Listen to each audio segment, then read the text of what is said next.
በስመ አብ ወወልድ ወመንፈስ ቅዱስ አሃዱ አምላክ አሜን። ዝኸበርኩም ህዝበ እግዚአብሔር ነዚ ቅድስቲ ቤተ ክርስቲያን እትህቦ ናይ ነግህ አገልግሎት ኣብዘ ዘለኹም ኾንኩም ኣብ ኩሉ ኩርናዓት ዓለም ብጥብኣትን ብኣንቃድዎን ትከታተልዎ ዘለኹም ቅድስቲ ቤተ ክርስቲያን እሴተ ጻድቃን ኣስበ ትሑታን ይኽፈልኩም ትብል። ቅዱስን ሕያውን ዘለዓለማውን እግዚአብሔር ኣምላኽና ክሳብ ዝሰዓት ብድሓነ ሰላም ዓቂቡ ኣብዚ ቅዱስ ቦታ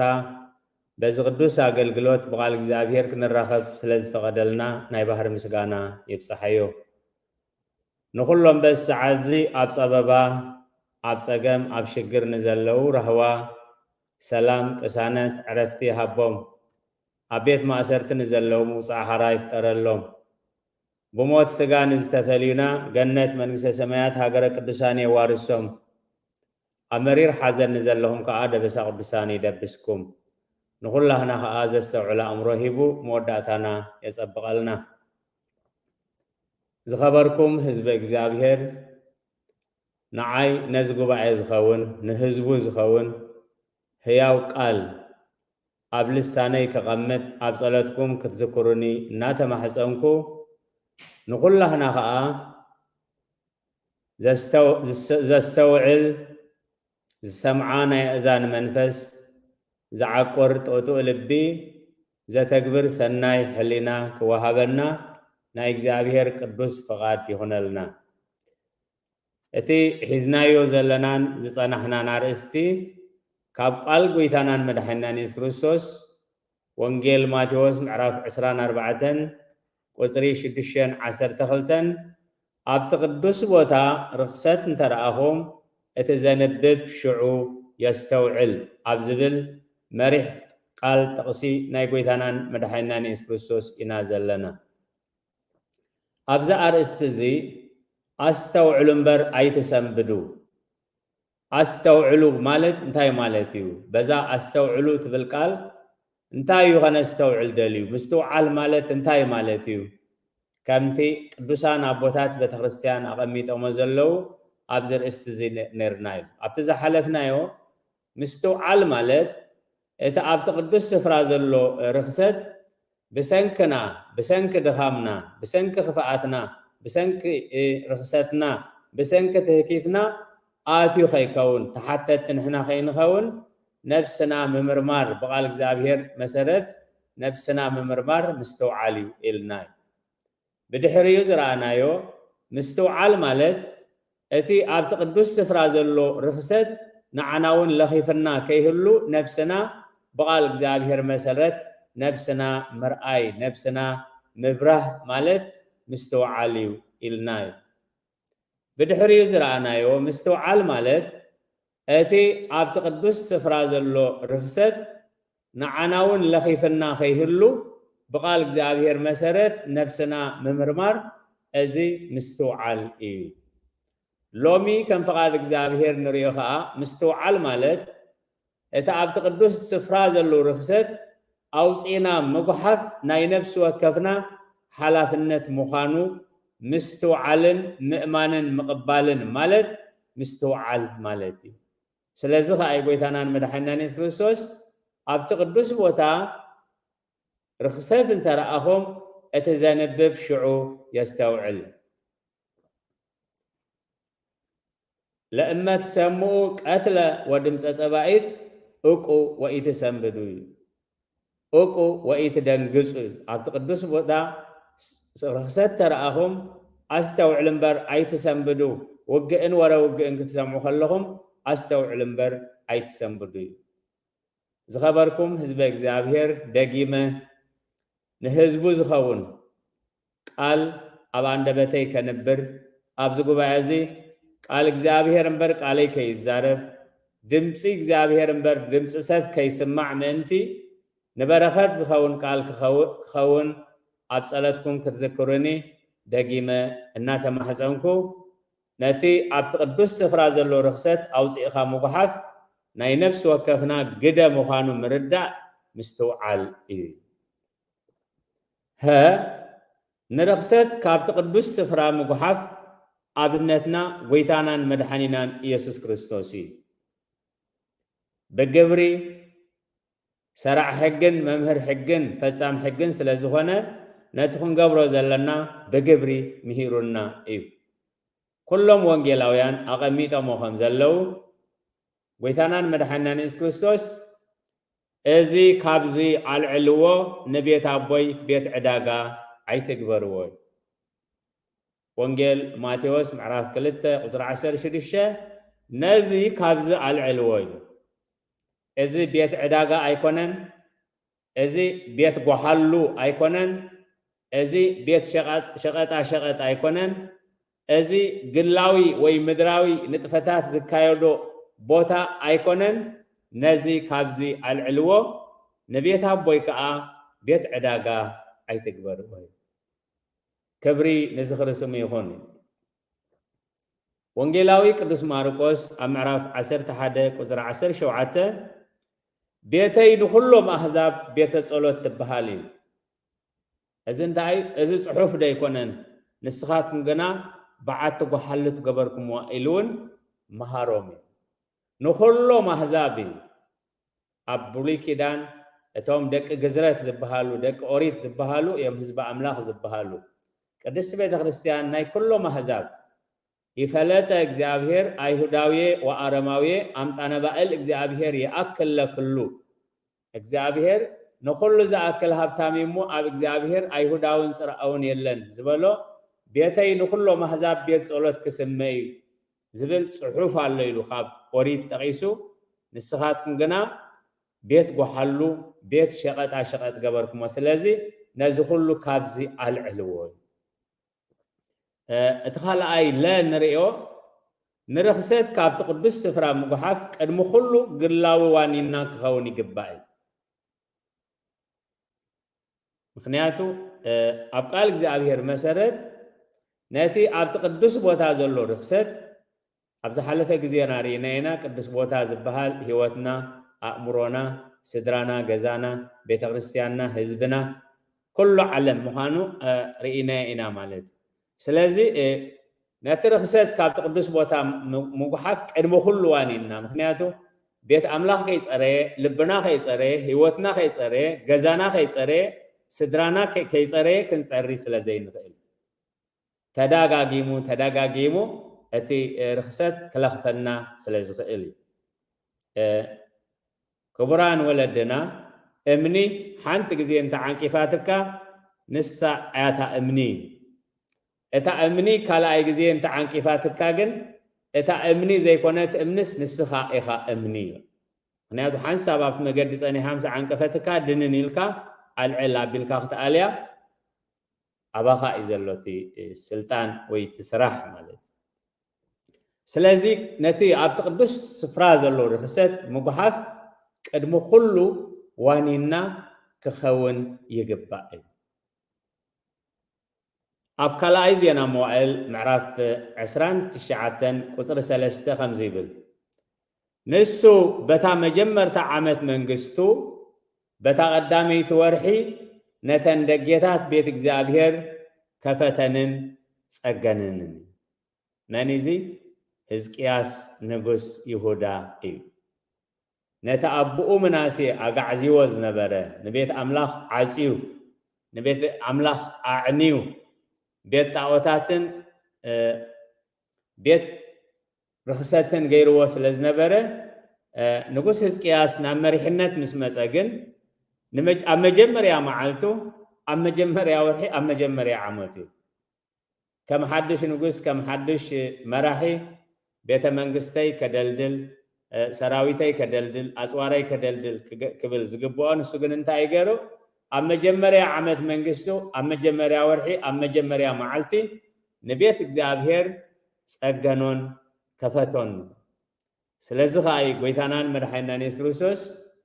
ኣብ ወንጌል ማቴዎስ ምዕራፍ 6 ቁፅሪ 33 ቅድሚ ኩሉ መንግስቲ ኣምላኽን ጽድቁን ድለዩ እሞ ካልእ ኩሉ ተደልይዎ ክውሰኸልኩም እዩ ስለዚ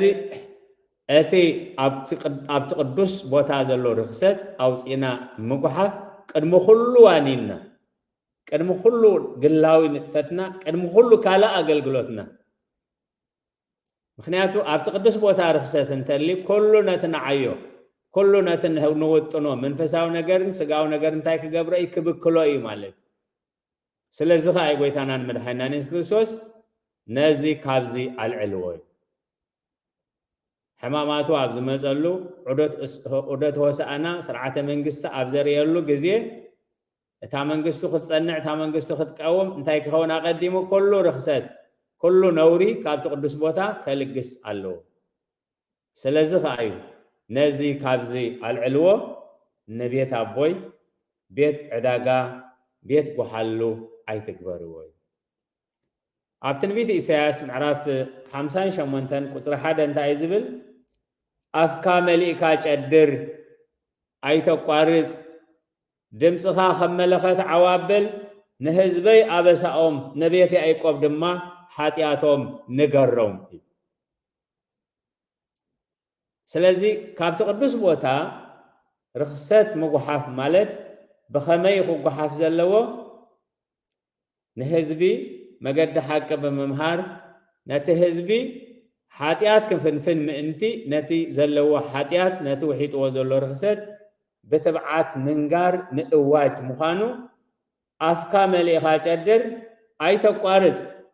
تمالي تزاريبه قدم تمالي تزاريبه عام تزاريبه أي سمعنن أي تملسون نتقال أي تقبلوان زي كونه مبقال ني أملاخي قال أملاخ قميز بلنا نقوه زرع مشيت زرع أبز زرع أبت زرع أزي ويتي وي حابيرو أي ناي كم زبق ولا يتفلتني خايل مبقال ناي أملاخ إيه نحنا سرح مزرع إيه سلازي بزي مقراز بعوتا بقهدي كأوت يقبو أزي أبيت إكزابير كزرب أي قبواني أزي أبيت إكزابير كسرح أي قبوانيو كمزز مسألة حساب كمزز مسألة وديت كمزز مسألة شارع كمزز مسألة عمز كمزز مسألة ناي سلطان هرفان أبيت أملاح كهلو أي قبواني قبل بي كهلو أي قبواني إلنا لك عكامتي نقول هزقياه زقبرو قد مخلو وانينا كنقبرو يقبائل نرخصت كابت قدس سفران مقحف نتوم حلافنات زر السعود من نققحن مئزازن نرخصت كابت قدس سفران مقحف مالت نتوم حلافنات زر السعود حلافناتهم زر السعود تاي مقبار من نققحن مئزازن حجونا وكالا زينا موائل معراف عسران شعاتن قصر حموشيب تتصنحنا يا معراف مالتيو بلوم دما آتم لواويان سمعني تقدسوا نزابيت اكزابير أملاح أبوتاتكم قدسوا نترخصت دما كام مقدس أو سؤوي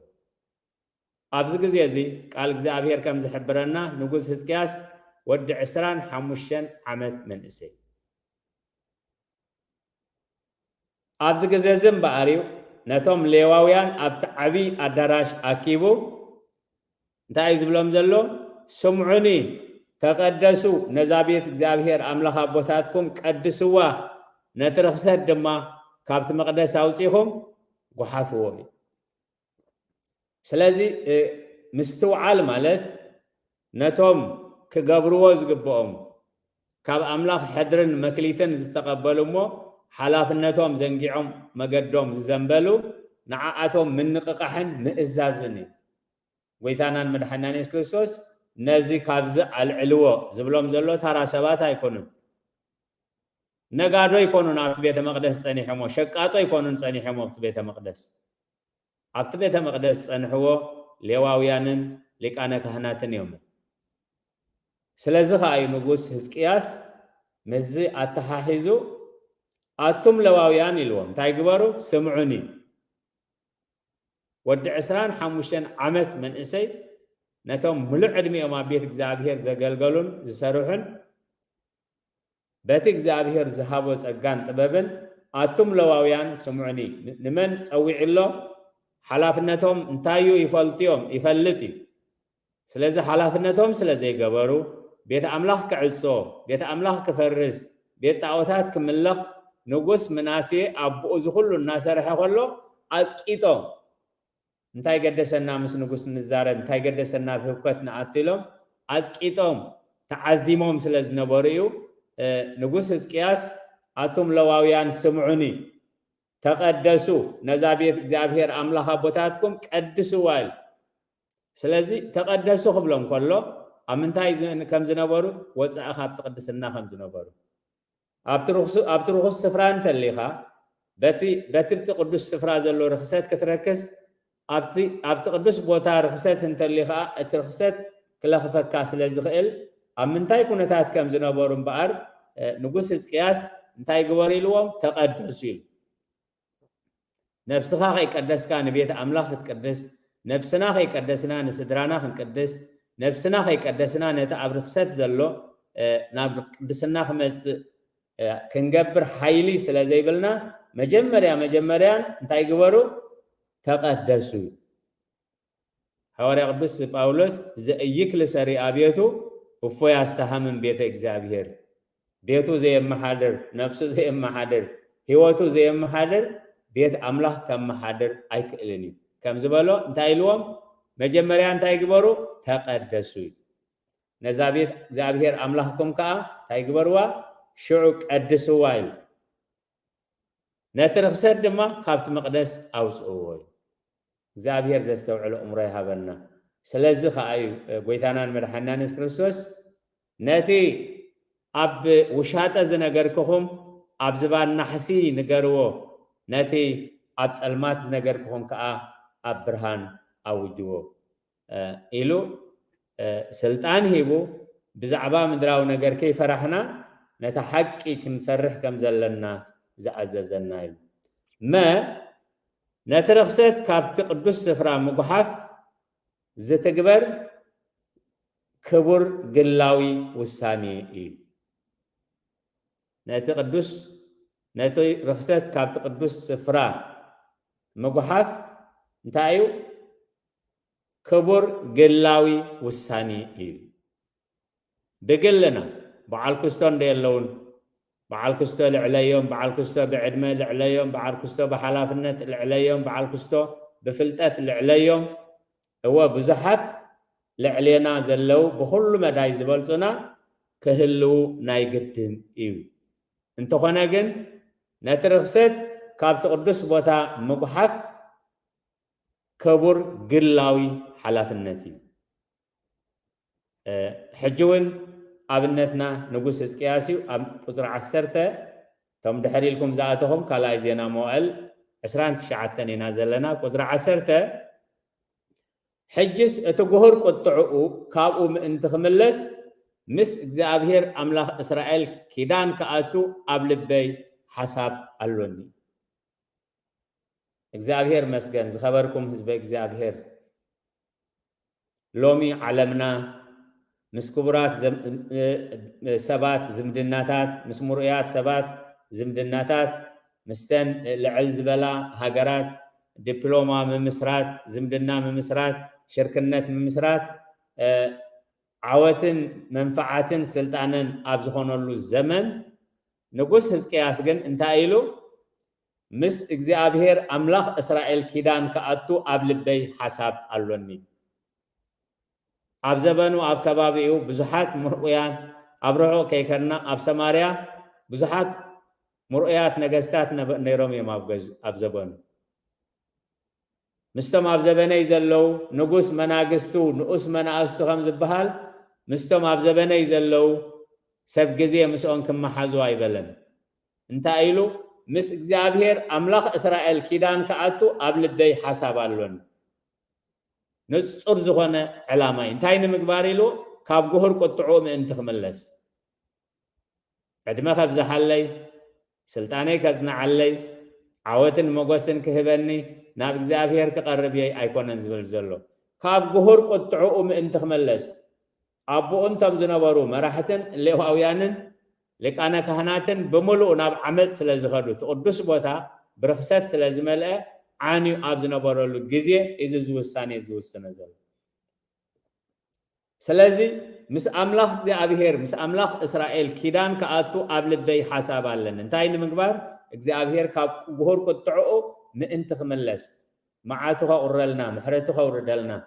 بدل أبوتاتنا ذكيرو نزخول شجر زمسالنا محرتو نقدسان زم حلو كيدان ذكيرو ها نزيس أجامزي نزيس أرز من انت خل عللنا جهور كتعو من انت خزحللنا نمعاتو نام محرت من انت كلوتلنا مس እግዚአብሔር አምላክ እስራኤል ኪዳን ከአቱ አብልበይ ሐሳብ አሉን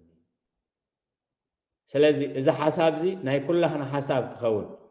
እዛ ሐሳብ ዚ በግልና ዝተግበር ዓቅምና ንገብር ዓቅምና ልዕሊ ዓቅምና ይሓተናኒ እግዚአብሔር ዓቅምና ንገብር እታ ዓቅምና እንተገርና አምላክ ከአናቱ አሰራራህ አለው ስለዚህ አብልበይ ሐሳብ አሉን ይል እዛ ሐሳብ ዚ أب تنبيت إسياس معرف سلاسان كلتن قصر شمونتن تايبل كبر سبقنا كبر حسابي حسب أب كبر نجر كأ سأنيعو ينبل كم هزكياس ودع سران حموشان من سي كبر حساب كحن حسب وتعاق زابهير كاب نفسنا وتعاق زابهير كاب غزانا وتعاق زابهير كاب سدرانا وتعاق زابهير كاب هاجرنا قطع እግዚአብሔር ካብ ቤተ ክርስቲያንና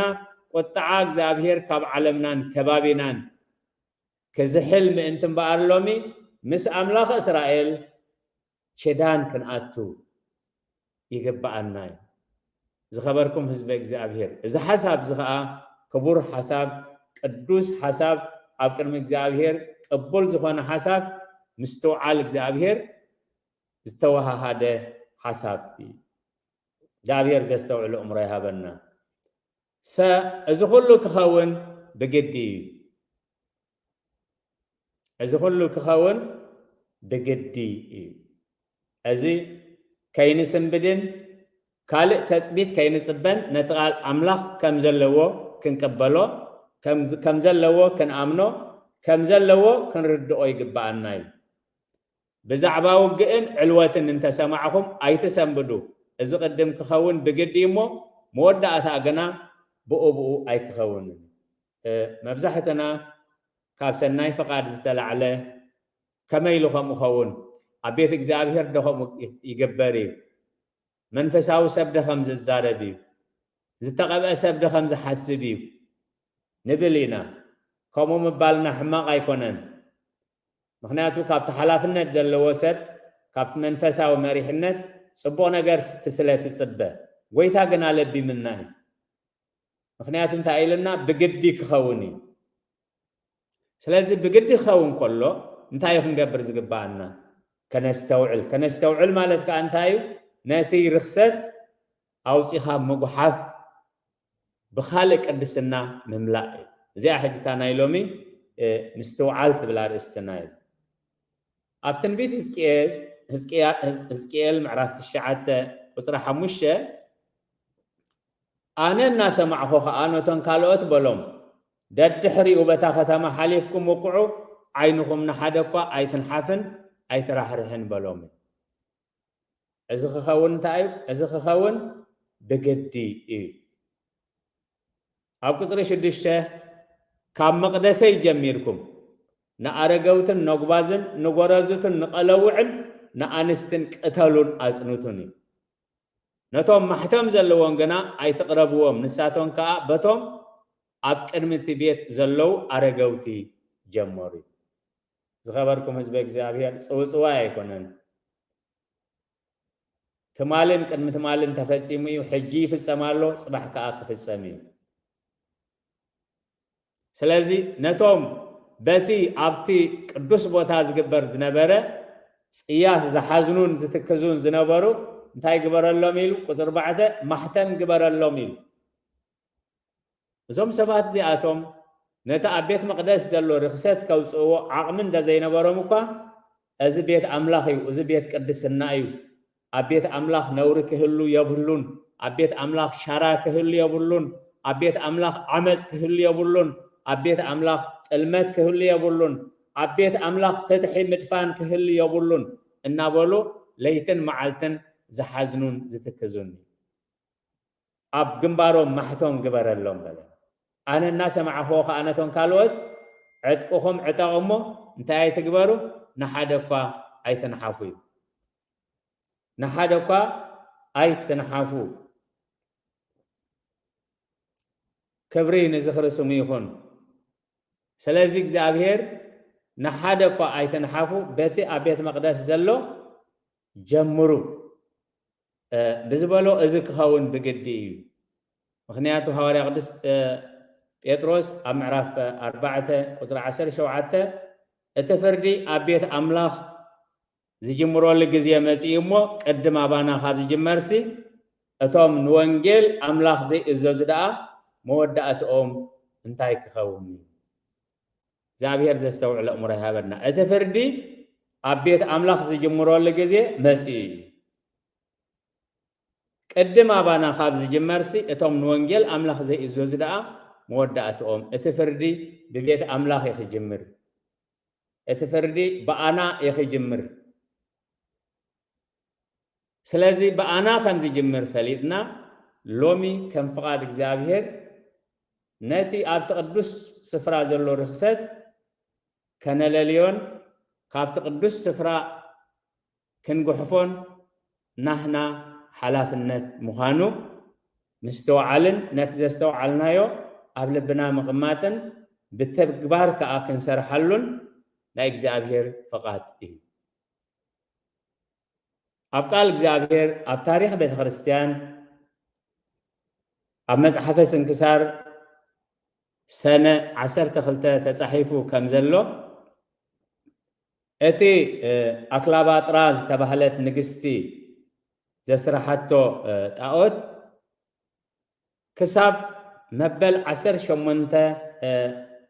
باترارك زخون أو كمزنبره نقص تيوفلوس مسمساجن نتهزب أرديو نتتعوت زت عوتيو مساملخو إجزابير رايكيدنيو إلو أفزبنو نزت عوت زي حمششو كمز عليو أكندو خا بتابوت أملاخ كمز تكو تاريخ قدس بيت خريستيان نقرن بتوم زحلفو دعاس لمنتاي زي عليو سلازا أمانو لديو سلازا يفلتو وديو أبتقدس بوتا كندو تعوت مهلاو كساب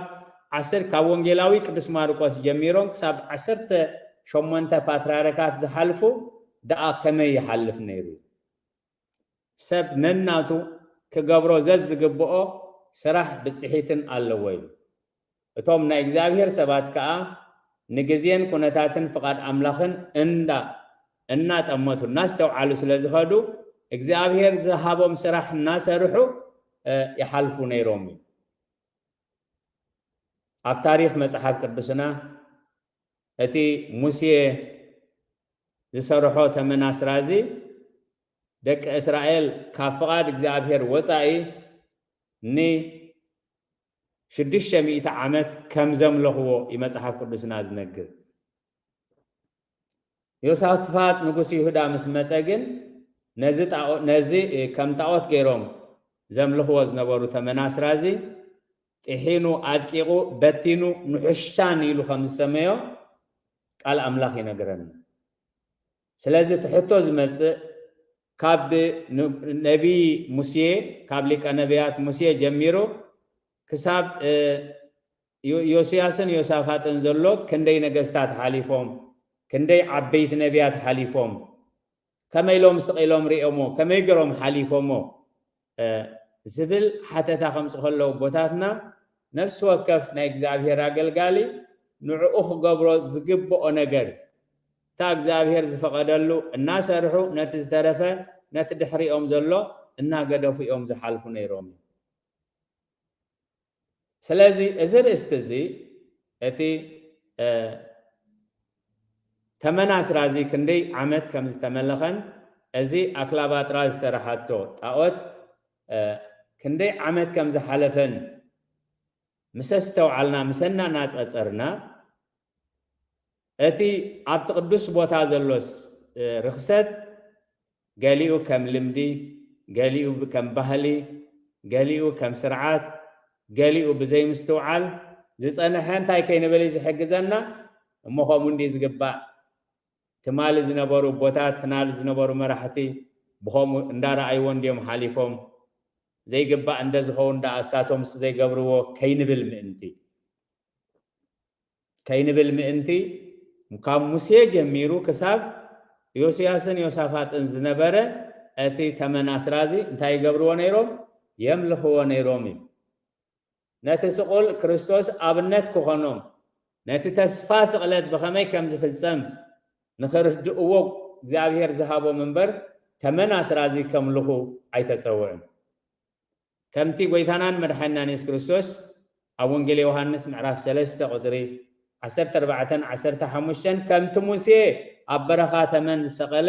ወዲ ሰብ ከዓ ክስቀል ይግብኦ እዩ ነዚ መምሃርን ኣብነትን ክኾኖም እምበር ንኸምልኽዎ ኢሉ ኣየቆመሎምን ንሳቶም ግን ብዘይ ምስትውዓል 600 ዓመት ኣምሊኾም ወይ እግዚኣብሔር ዘስተውዕሉ እምሮ ይሃበና ስለዚ ልዕሊ 600 ዓመት ጥራይ ዘይኮነ ልዕሊ 2000 ዓመት ዝኾነ ኣብቲ ቅዱስ ስፍራ ከም ልምድን ባህልን ከም ስርዓትን ከም ናይ ሃይማኖት መምርሒ ኮይኑ ዝተቐመጠ ፍቃድ እግዚአብሔር ዘይኮነ ምስ ቃል እግዚአብሔር ዘይሰማማዕ ምስ ዶግማን ቀኖናን ቤተክርስቲያን ዘይከይድ ብዙሕ ነገር ክህሉ ናይ ግድን እዩ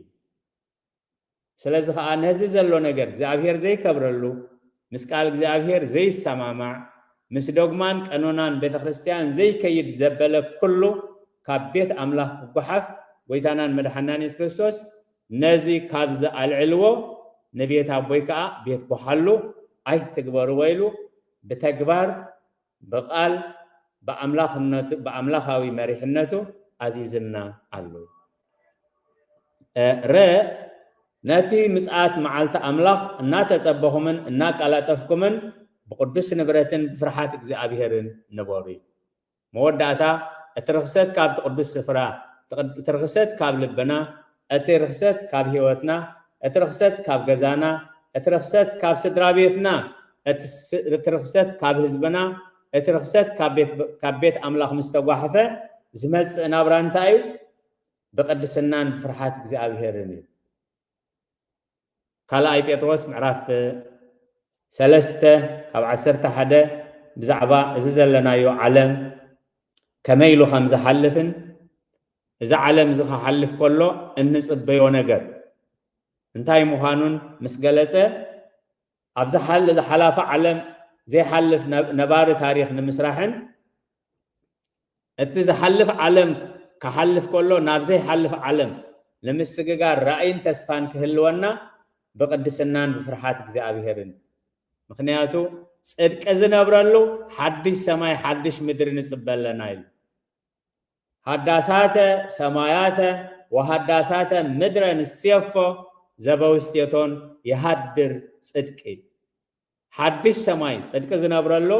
ሓድሽ ሰማይን ሓድሽ ምድርን ንጽበለና ኢሉ እዚ ሓላፍ እዚ ህይወት ዝሓልፍ ምዃኑ ዝኣምን እዚ ዓለም ዝሓላፍ ምዃኑ ዝኣምን ዘይሓልፍ ጽድቂ ዝነብረሉ ሃገር ይጽበዮ ከም ዘሎ ዝኣምን እምበኣር ነዚ ርክሰት እዚ ክዕገሶን ሸለል ክብሎን ብፍጹም ኣይክእልን እዩ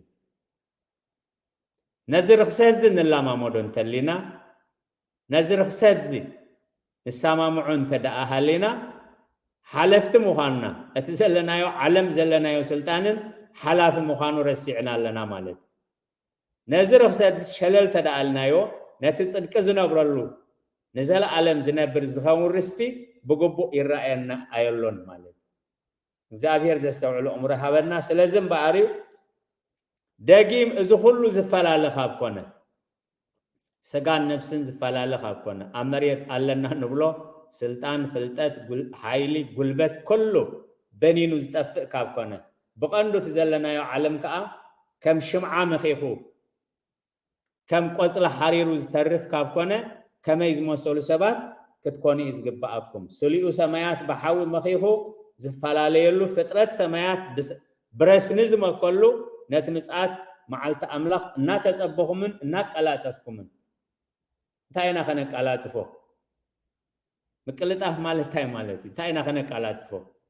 ንኣምላኽ ደንጊሞ ቀልጢፍካ ኣምጻዮ ቀልጢፎ መጽናሓዮ ክንብሎ ንኽእል ዲና እንታይ ዝብል ዘሎ ተሐዋርያ ቅዱስ ጳውሎስ አቦታት ከንታይ ሎም ተርጊሞሞ እናተጸበኹምን እናቃላጠፍኩምን ብቅዱስ ንብረትን ብፍርሃት እግዚአብሔርን ከመይ ዝኾኑ ኮኑ ይዝግባአኩም ጎይታ ከም ቃሉ ሕጂ ክመጽእ ክእል ኢሎም አንተ ክመጽእ ክእል አብዛ ደቂቅ ክመጽእ ክእል ኢልና ኩሉ ግዜ ንምጽአት ጎይና እናተጸባበና ጎይታኦም ክመጽእ ከሎ ከምዚ ኢሎም ነቂሖም ዝጸንሕዎ ብጽአት ዮመስ ከም ዝተባሃሉ ነዚ ብጽዕና ዝኽንወርሶ እምበኣር ብቅዱስ ንብረትን ብፍርሃት እግዚአብሔርን ብቅዱስ ናብራን ብፍርሃት እግዚአብሔርን ከነብር ምእንቲ አነ ቅዱስ የሞ ንስኻትኩም ከዓ በኩሉ ንብረትኩም ቅዱሳን ኩኑለይ በሐሳብና ክንቅደስ ብዘረባና ክንቅደስ ብስራሕና ክንቅደስ በኩሉ ብውሽጥናን ብደገናን ክንቅደስ ብቅዱስ ንብረትን ብፍርሃት እግዚአብሔርን ከመይ ዝበሉ ክትኮኑ ዝግባአኩም እናተጸባኹም ነቲ መዓልቲ አምላኽ እናተጸባኹምን እናተቀላጠፍኩምን ብቅዱስ ንብረትን ብፍርሃት እግዚአብሔር ዘበለ ከትነብሩ ይዝግባአኩም ስለዚ ከምኡ ክንነብር ከምቲ ኩሉ ግዜ ኣብ ዝገልግሎት ንብሎ እዚ ኣገልግሎት እዚ ስብከት ኣይኮነን ትምህርቲ እውን ኣይኮነን እዚ ኣገልግሎት እዚ ነፍስና ብቃል እግዚአብሔር መሰረት እንሪአሉ ነቲ መነፀር ዝኾነ ቃል እግዚአብሔር ኣብ ህይወትና ኣርኢና መገድና ንዕዘበሉን ንምርመረሉን መገድና ንዕርየሉን ስለዚ ኣብቲ ቅዱስ ቦታ ዘሎ ርክሰት አውፂኻ ምጉሓፍ ማለት ምስትውዓል ማለት ነቲ ኣብቲ ቅዱስ ቦታ ዘሎ ርክሰት ምልላይን አውፂኻ ምጉሓፍን እዩ ዝብል አርእስትና ይነይሩ ከም ፈቃድ እግዚአብሔር ብሰላም ጀሚሩ ብሰላም ዘፈጸመና ቅዱስን ሕያውን ዘለዓለማዊ እግዚአብሔር አምላኽና ናይ ባህር ምስጋና ይብጽሐዮ ኣብ መድረኽ ወፂኻ ምምዳር ዘይኮነስ ነቲ ንብሎ ክንኣምኖን ክንነብረሉን ከዓ ናይ እግዚአብሔር ቅዱስ ፈቃድ ይኹነልና ዝሰማዕናዮ ቃል 30 ሚእቲ ሰናይ ፍረ ኣብ ውሽጥና የፍርየልና ነቲ ኣብ ህይወትና ኣብ ስድራና ኣብ ቤተክርስትያንና ኣብ ህዝብና ኣብ ዓለምና ዘሎ ርክሰት ክጓሓፍ ፈቃድ እግዚአብሔር እሞ ነዚ ክንገብር ከዓ እግዚአብሔር ዓቅልን ሓይልን ሞገስን ክህበና ናይ እግዚአብሔር ቅዱስ ፈቃድ ይኹነልና ስለ ቃላቱ እግዚአብሔር ዝተመስገነ ይኹን ጽኒልኩም ስለ ሰማዕኹምኒ ኣብ ትገብርዎ ጸሎት ኩሉ እግዚአብሔር ይስማዓኹም ስለ ቃላቱ እግዚአብሔር ተመስገነ ይኹን ብሩኽ መዓልቲ